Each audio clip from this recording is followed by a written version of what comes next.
Africa as you've never seen it before. For the first time, a unique camera and trained observers reveal a new world. Their images may change your view forever. This is the picture you're used to seeing, a herd of wildebeest on the move across the vast, untamed wilderness of the Serengeti. And this, the animal portrayed as the noble king of the beasts, along with his fellow hunting experts, supposedly lording it over their domain.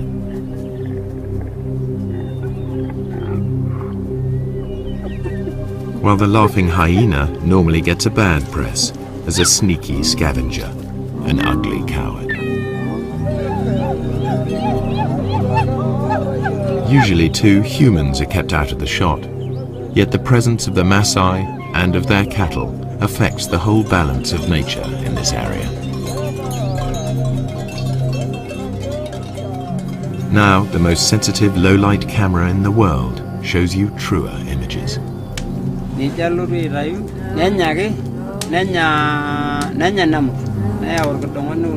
While the Maasai enjoy the warmth of their huts, outside the electronic eye at last turns night into day.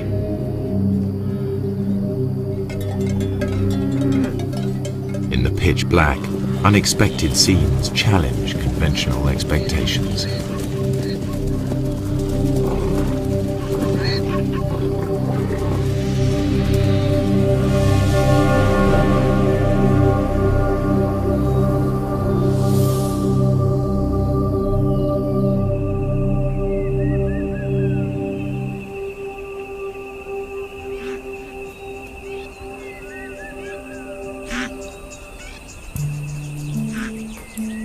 The Serengeti is a complex system of natural relationships, home to 500,000 Thompson's gazelle, 250,000 zebra, and more than 1 million wildebeest.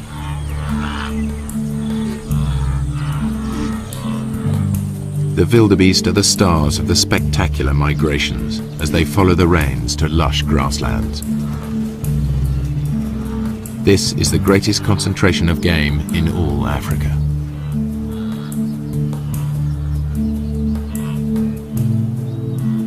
Their numbers attract the top predators, 3,000 lions in numerous prides. But by day, contrary to what most films show, the big cats are not a serious threat to the herds. Good eyesight and safety in numbers protect the wildebeest. This lion certainly acts like a natural killer. By contrast, the hyenas are just hanging about.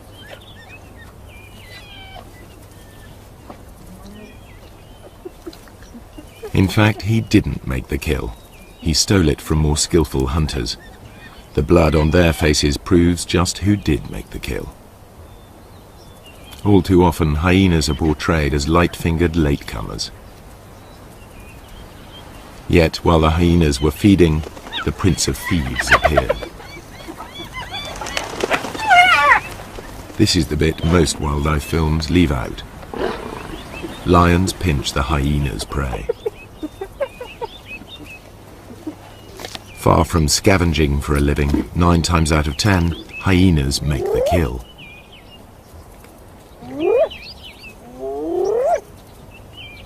At first sight, the lion and the hyena are locked in a struggle for the same prey. How can the hyenas make a living here at all? Until now, the only images come from filming by day. But lions and hyenas hunt most of their food in the dark. The balance of power is about to shift for everyone here.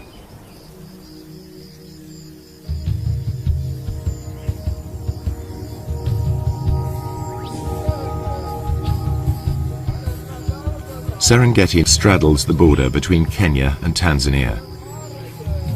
But the Serengeti plains stretch far beyond the park boundaries, and to the east live the Maasai with their cattle.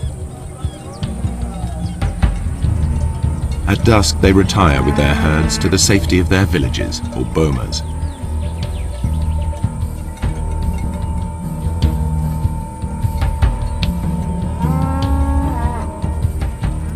A wall of thorns keeps thieves and attackers away from their cattle and huts.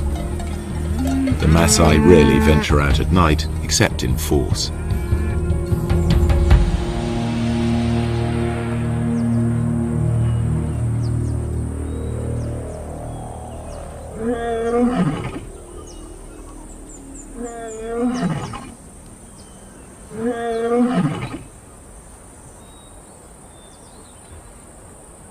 Empty by day, the grazing land suddenly looks rather full, and these cats are not here for a nap. This is the only camera capable of recording what now happens. Technology also allows researchers to make a call to the animals themselves.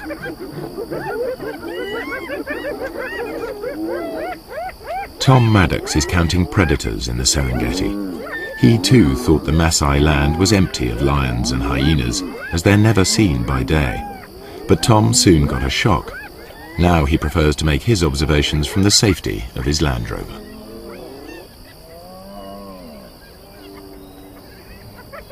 We use this technique that we call call-ins, and we basically have a tape of hyenas on a wildebeest kill. And when hyenas are on a kill, they make these whooping noises and these fighting noises. There's also a lion on the tape and it's fighting with the hyenas, and there's all this big commotion over this kill.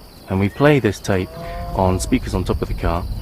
And because lions and hyenas both rely on scavenging quite a lot in their diet, when they hear this tape, a lot of them will come in and they'll investigate it, thinking they're going to get a free meal.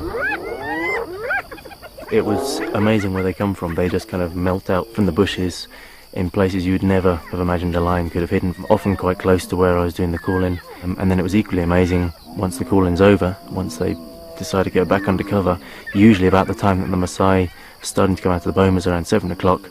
Again, the lions will melt straight back into the bushes. 1 minute the lion's there, the next minute it's gone completely, and I know it must be sitting there somewhere, and they're so hard to find again. The ultra-sensitive camera is many times more powerful than Tom's military scope.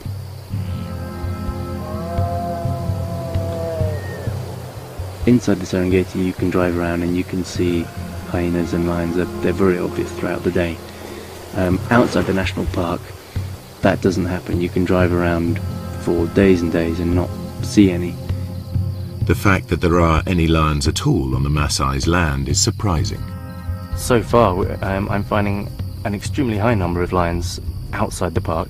In fact, it's comparable to certain areas within the park. So lions are actually doing extremely well in an area where people are living and working and grazing their cattle, which to me was extremely surprising. Hyenas are also extremely common. Compared to inside the park, there were fewer, but there are still a sizable number thriving outside the park, and you will actually see them when you drive around in the evening. The hyenas are usually pretty visible. No wonder the Maasai report meeting wild animals frequently, even by day. Another worker on the night shift is Paula White. She's interested in studying hyenas in this different world, to learn how they and the lions carve up each other's catches. And like her quarry, she follows her ears. I'm going out to see if I can find some hyena kills. Take a look at how many clan members are on the kills and whether or not there's any clashes going on. I'll also be looking for lion-hyena interactions because I'm really interested in how the two species interact down here with all the game present, whether or not they're still more likely to steal each other's kills or whether they're more likely to go after a new animal of their own. So what I'd be doing is driving the roads looking for action, and then I'd stop once in a while and listen for sounds of kills, listen for any animals whooping. Sounds travel much further in the cool night air. On a still night, hyenas can hear whooping over 10 kilometers away.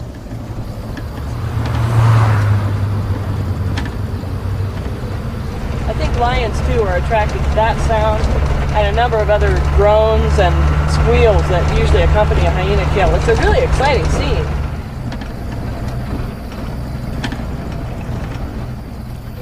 There's a hyena running in front of me on the road right now. And the way he's running, I imagine he's going for a kill, so I'm going to stop and listen right now. What Paula and Tom are seeing leads them to rethink the conventional ideas about hyenas and lions at night and day.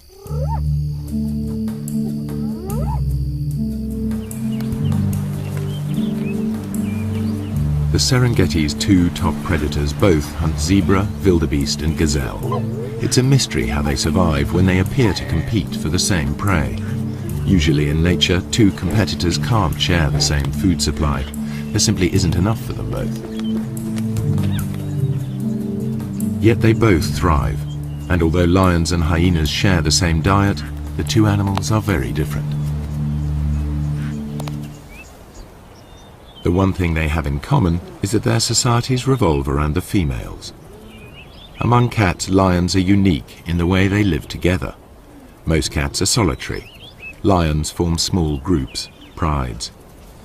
At the heart of each pride are relations, sisters, cousins and aunts. Strange lionesses and their cubs will be attacked.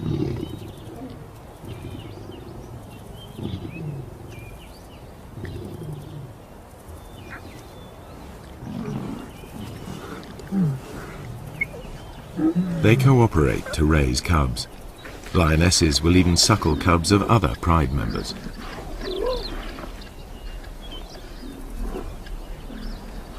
In a lion pride, any female leader will have earned her place, unlike hyenas where leadership is largely inherited.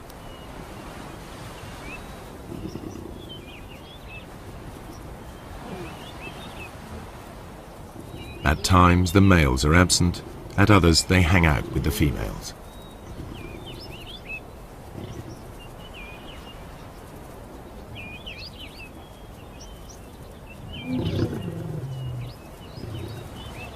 At times they're peaceable, even tender. At others, aggressive to all.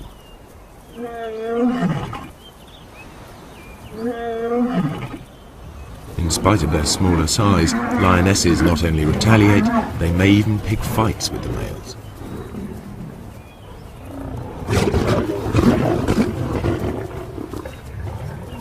However, male lions are physically more powerful. In a test of strength over a kill, the female will come off worse.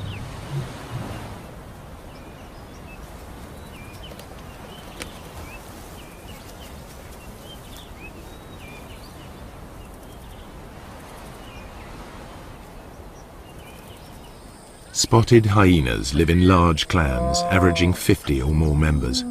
But the whole clan is not always together. Individuals and small hunting groups spread out over the plains in a living net.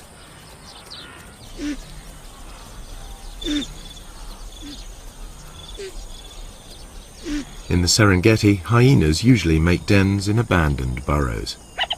Here the cubs are easily hidden from lions and other predators. Litters are small, only one or two.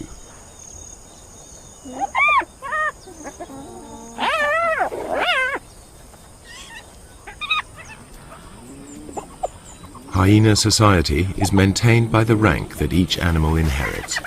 If mum is high-ranking, they'll be high-ranking too, provided they've inherited her strength as well. Females may fight females, but males hardly ever fight amongst themselves, and certainly wouldn't dare attack a female. Clan life is ruled by the females, who are almost a quarter bigger than the males.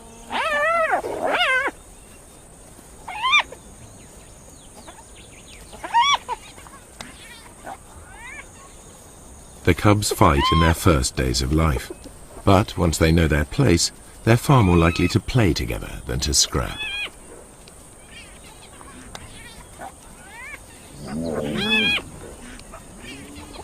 The males can behave as best friends, even if they're members of different clans. Hyenas' behavior is highly complex.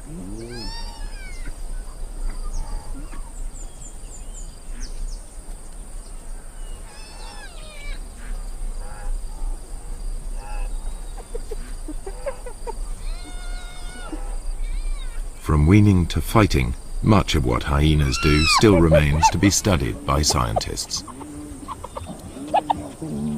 Nonetheless, the most marked difference between hyenas and lions is in how they hunt.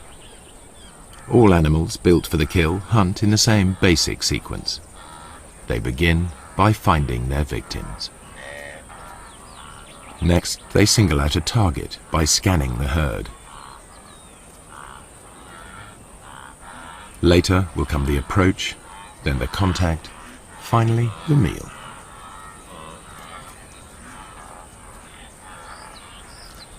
How they hunt differs sharply between hyena and lion. The hyenas get as close as 20 meters in full view of their prey before the herd wheels and flees. The hyenas will try to scatter the wildebeest before singling one out. The Maasai call the hyenas doctors because they can recognize the sick and the weak.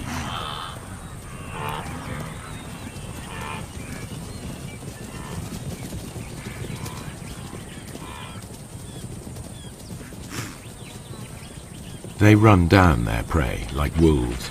Hyenas are endurance hunters. Chases can last up to 5 kilometers at full speed. Lions can't sustain this. They are sprinters. After the rainy season, much of the Serengeti National Park is a sea of long grass. The lions use it to mask their presence. They approach unseen by careful stalking or occasionally by lying in ambush.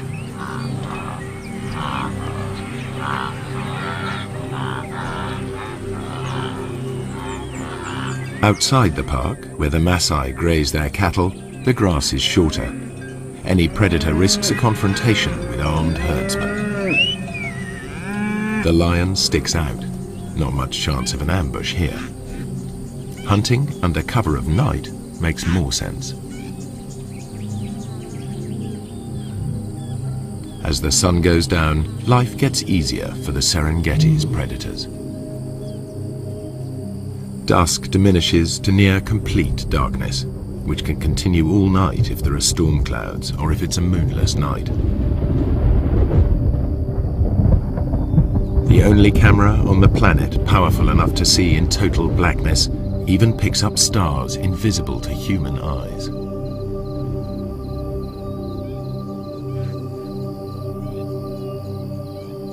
Suddenly, the landscape is illuminated as if by searchlight.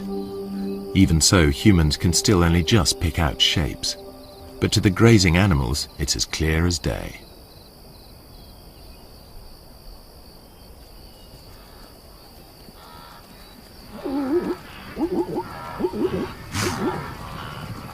The camera reveals crouching lions invisible to the naked human eye.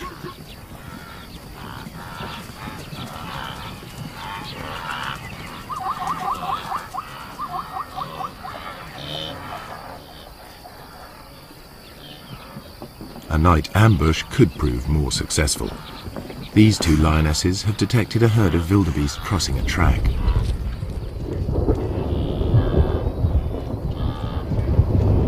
When the moon is up, the lions are limited to the techniques they use by day, stalking and ambushing. But it won't always be so light.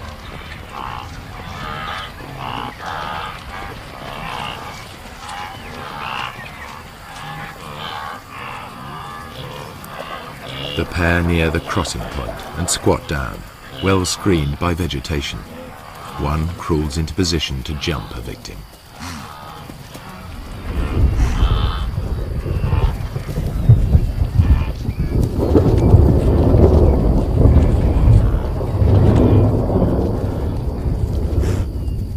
A quick dash and it's soon over.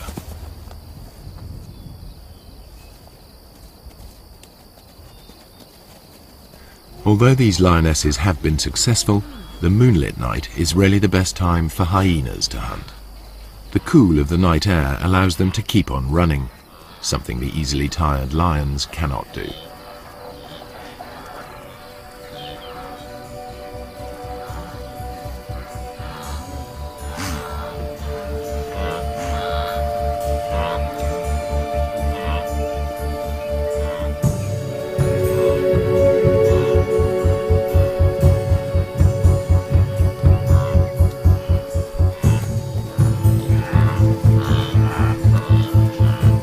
Hyenas' behavior at night is something scientists are increasingly able to observe for themselves.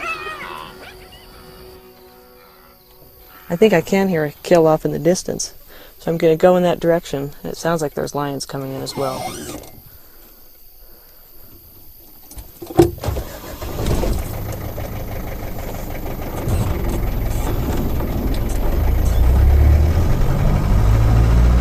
Paula White's night vision goggles work because they and the camera see in the special infrared headlights of her Land Rover.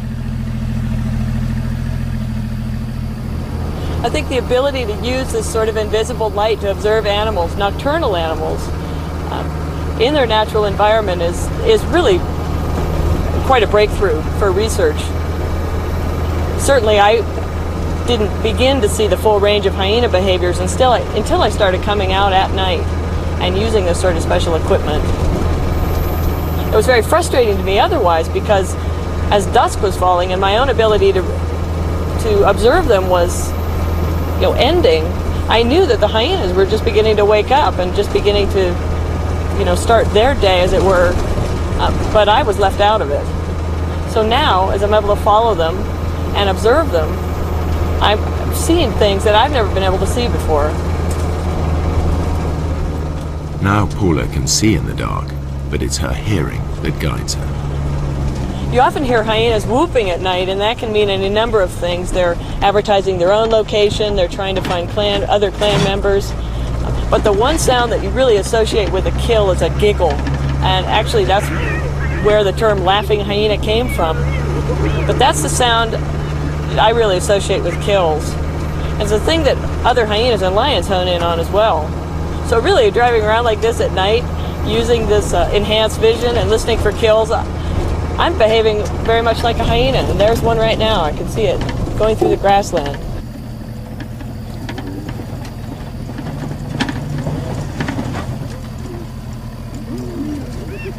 A hyena's jaws are among the most powerful of any animal species. The sharp front teeth shear through skin and meat. Their jaw muscles are as big as a man's arm. At the back of the hyena's mouth, huge crushing teeth are strong enough to crunch up solid bone. Yet it's a remarkably peaceful scene. Male hyenas are nature's gentlemen when it comes to sharing a kill with their clan.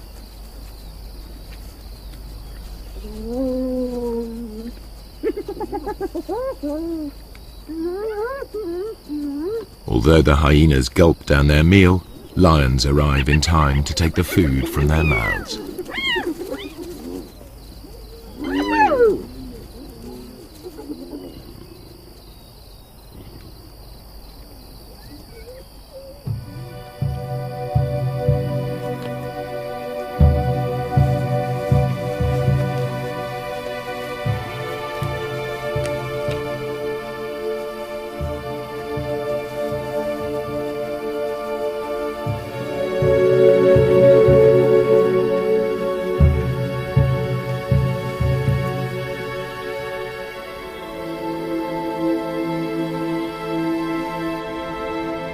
The camera unveils a night world full of animal life.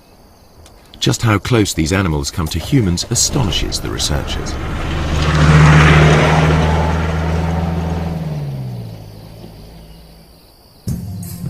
I found a cheetah quite late in the evening. Sometimes the male cheetahs will stay active quite a long time into the night, and so I was following him. It went past dark. It was about 7:30, 8 o'clock in the evening, and he was walking straight up the road, straight towards a Maasai village. And I thought this was going to be fantastic. I was going to see how close cheetahs would get to Maasai villages, and suddenly he went leaping off the road. Onto the road stepped 4 lions. I then carried on following them instead, and they went almost within sight of the village. The village was just over the next hill. Lions will even break into Maasai villages in an attempt to reach the cattle inside. The Maasai mount a defense, but it's dangerous. The balance of power has switched. The nocturnal hunters are in their element.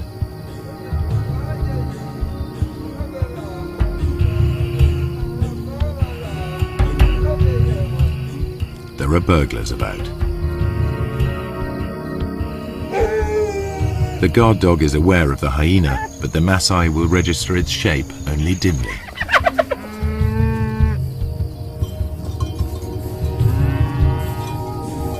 The men must rely on tracks to point them in the right direction.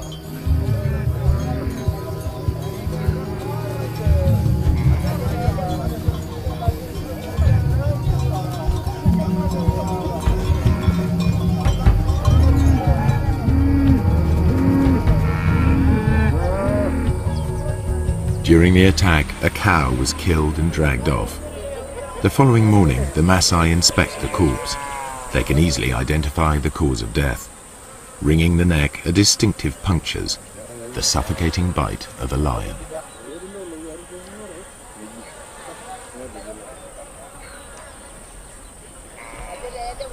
The culprit also mauled a warrior.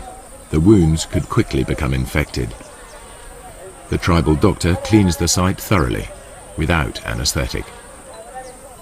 The Maasai prize suffering without complaint above all.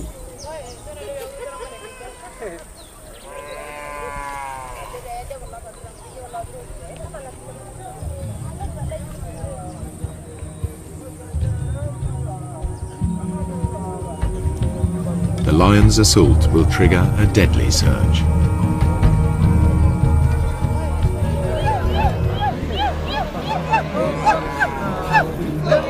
Maasai warriors respond to the alarm. The young unmarried men gather. This is what they've been training for years.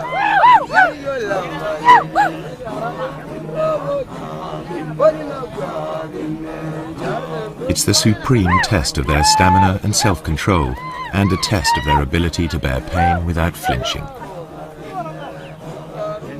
This is what they've been waiting for just such a chase. Success will give them a passport to adulthood, the chance to find a good wife. Failure will mark them for the rest of their lives. But before they can take part, they need to demonstrate their fitness. The elders will decide who will and won't go.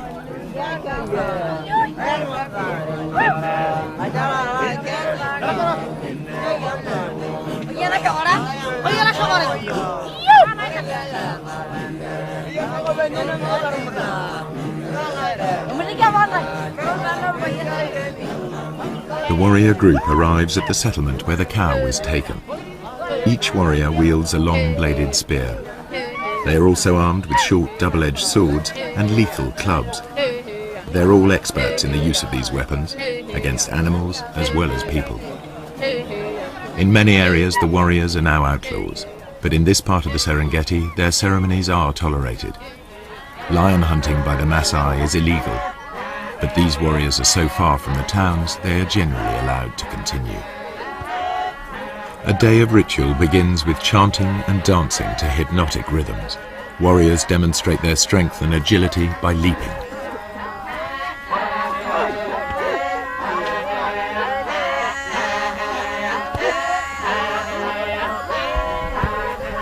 Fueled by intoxicating herbal drinks, they dance into the night.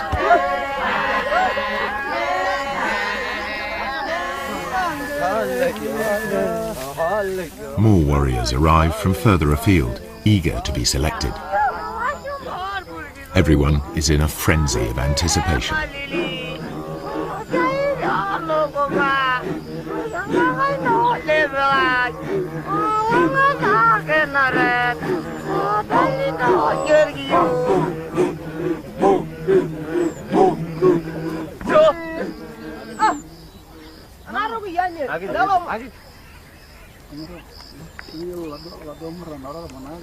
Ole Lembikas, a village elder, addresses the warriors.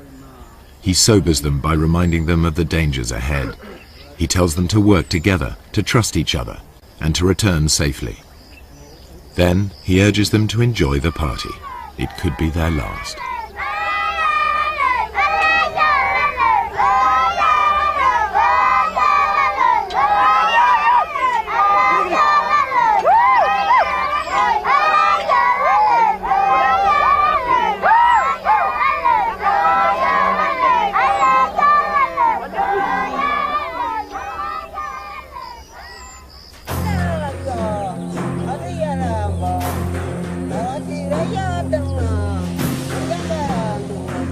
In the morning, two hunts unfold far apart. A lone lioness spies out a waterhole. Animal or human, hunters face mortal danger in the coming hours.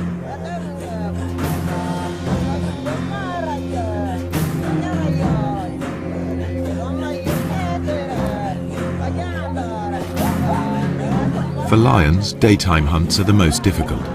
For filmmakers, this is when it's easiest to film, so this is the image that's so often repeated. Prey unaware of the lioness hidden in the grass.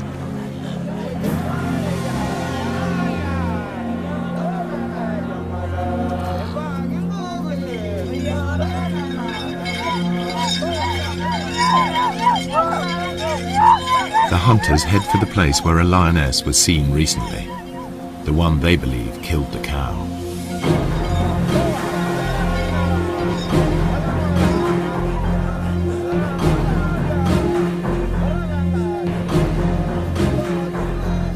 The herds are busy drinking.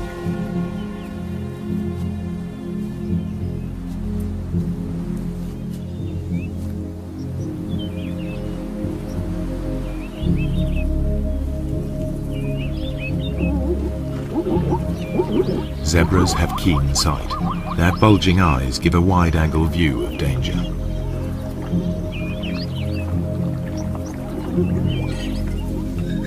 Lions hate and fear Maasai. The bells around the warriors' ankles make it clear to any lions they're coming. The lions on Maasai land will always hide in deep cover. The warriors must flush the beast out into the open. Then they have a chance to tire it out before they come in with their spears. The lioness edges closer.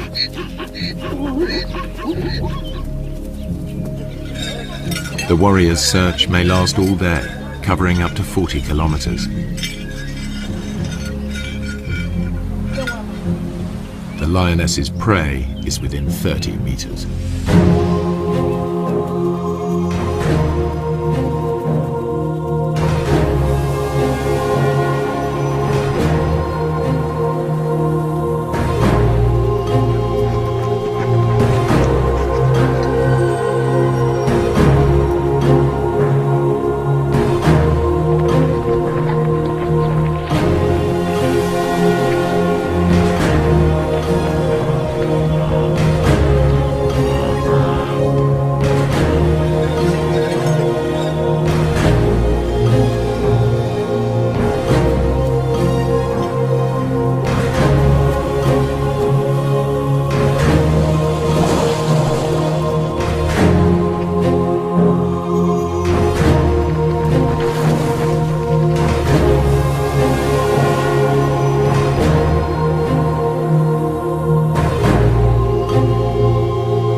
They think it's all over.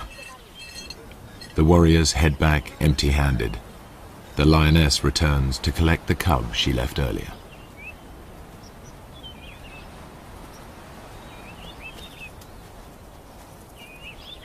She hid it in long grass nearby, but the chaos of her hunt has attracted members of another pride. This is their patch, and they'll defend it. The mother calls to the youngster. Two other lionesses reach the cub first. The they won't tolerate another female's offspring, they'll eliminate it.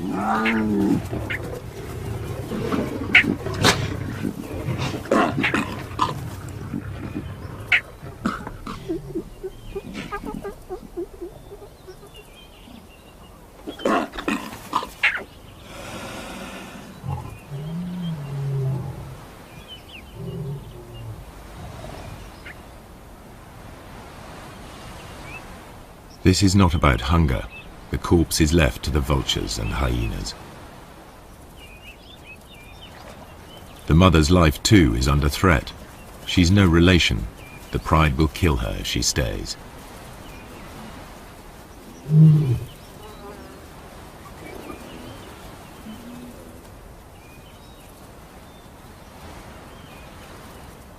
Outnumbered, without a territory of her own, she heads yet further away from the park. When lions roam, they are at risk, and so are their pursuers. What you're about to see has never been shown before. A tourist's camera videos the end of a hunt. A lion is cornered. There seems no way out.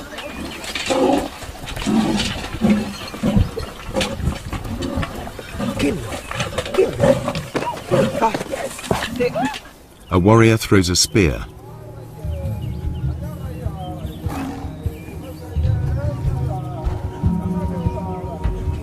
The tables are truly turned.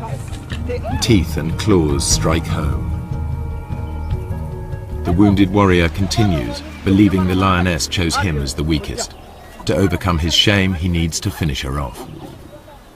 But even warrior pride cannot prevent the injured man collapsing into shock.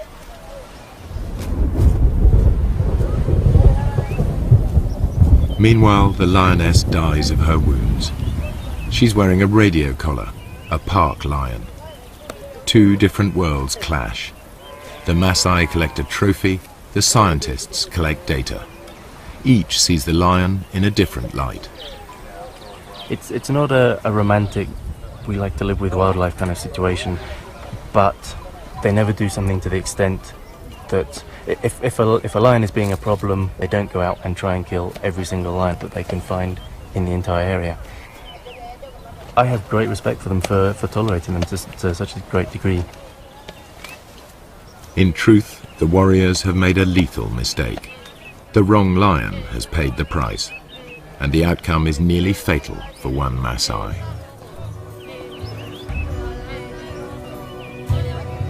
Were he to die on the spot, they would give him a warrior's rights and leave his bones to the night and the hyenas.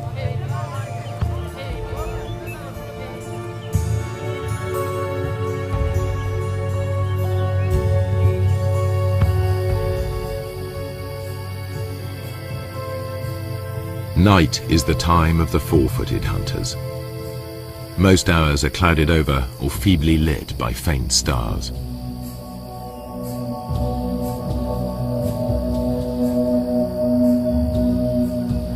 On moonless nights, the Maasai only leave the safety of their bomas in groups. But there is no safety in numbers now for the grazers of the plains.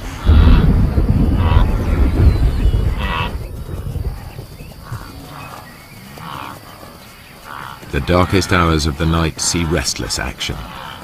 Animal hunters are about in numbers never seen during the day. Spooked, the herds of wildebeest, zebra and gazelle burst into panicky runs. They fear lions and hyenas are nearby, but only the camera can see them.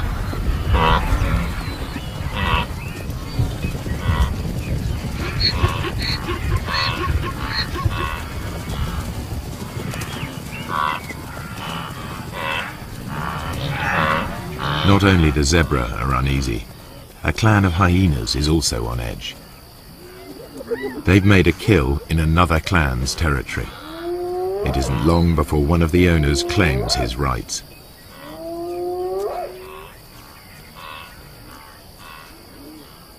He calls for support from the other residents.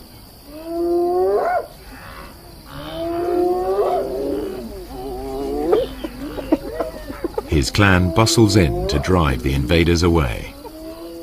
They bolt the meat while they can. Other threats may arrive to challenge them in turn. They remain watchful. This is truly fast food. The invaders will be back to recapture their meat.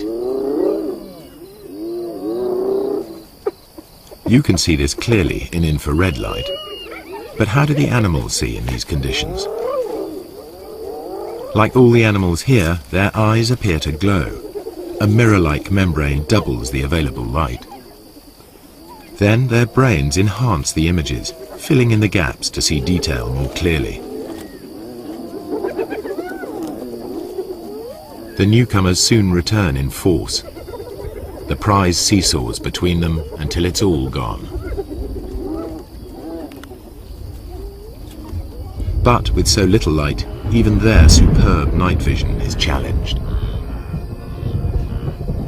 This is as close as you can get to seeing through their eyes. It gives an idea of how they can operate in this dark world.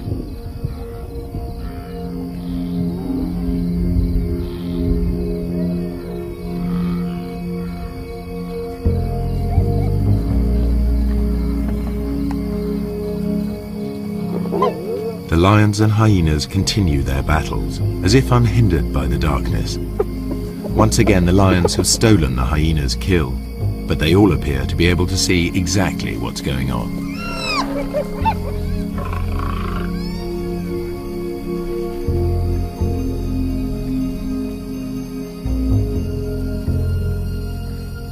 And when the lions go hunting, they do so just as they are. They wander off in the general direction of the sound of herds of animals. To the lions, the herds are almost invisible at any distance, just dull grey smears.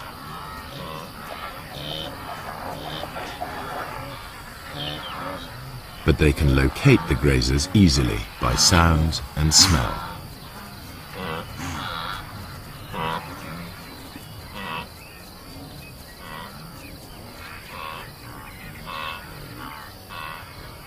Night is the only time that lions can approach undetected here on the short grass plains.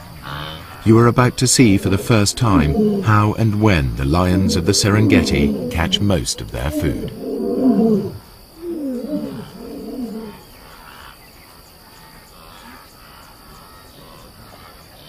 A Tommy dips his head to see whether or not he can see danger silhouetted against the sky.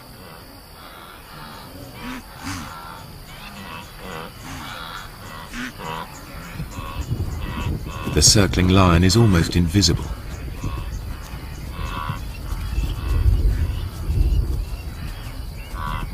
Bathed in infrared light, it stands out.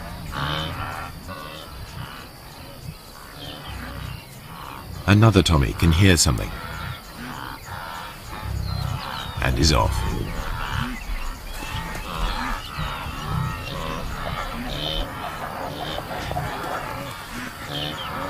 The lion's game plan is always the same.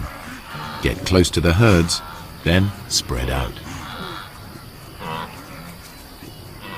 They don't need to make any effort to hide themselves. Only their footfalls give them away.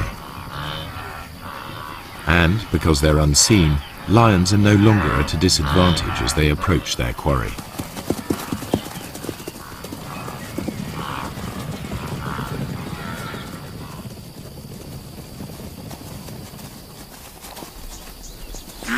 Two young males take a small zebra with ease.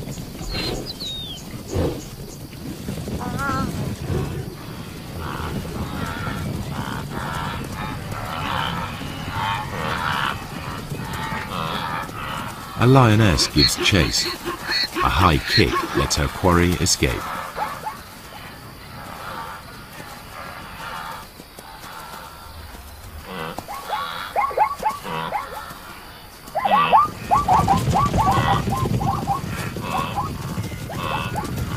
Soon, two lions bring down a fine stallion.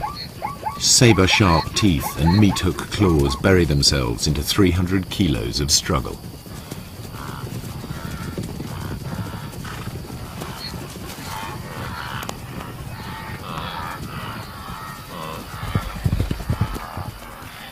One lion grips the throat in a stranglehold, the other prepares to feed. Their ability to keep a grip on their prey in pitch darkness makes the kill possible. Everything the camera has disclosed comes together. The apparent competitors for the same food survive because there are times when one is more successful than the other. The animals hunt in different ways, by day and by night, and in differing light. These unique images show that the relationship between lions and hyenas is more complex than traditional pictures allow. The lions steal kills, and the so-called cowardly hyenas are often merely out to reclaim their prey.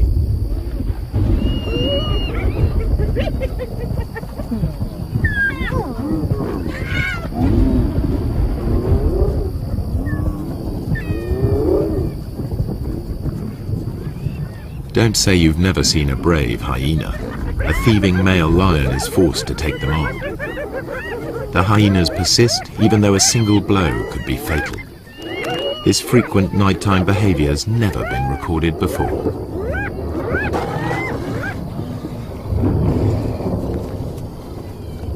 There's much more going on in the dark than people have realized, and there must be many more secrets still to be revealed.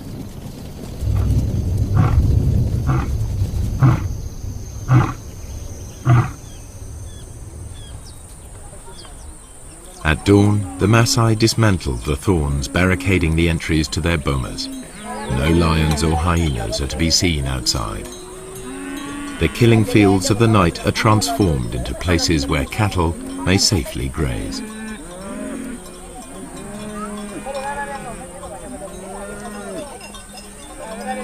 By day, everything is in the Maasai's favor. The cool of night and the light of the moon are ideal conditions for the hyena, a long-distance runner. But the darkest nights belong to lions, which can rely on built-in weapons and brute force. The truer picture that has emerged applies by day as well. Hyenas can kill when lions are too conspicuous, and it's the lions that are the scavengers.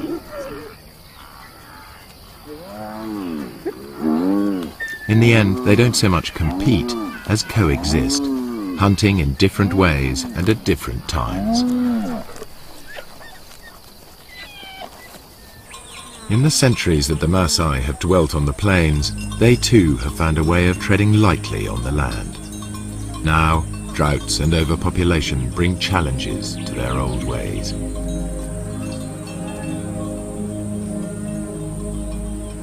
Within a decade, this cattle pasture will be covered with crops.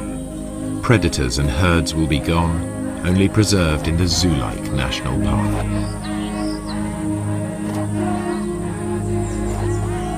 The warriors will step back into history, their culture bartered for bit parts in conservation and tourism. If the Maasai have a vital lesson to teach, it is that lions give meaning and purpose to their lives, worthy adversaries for warriors.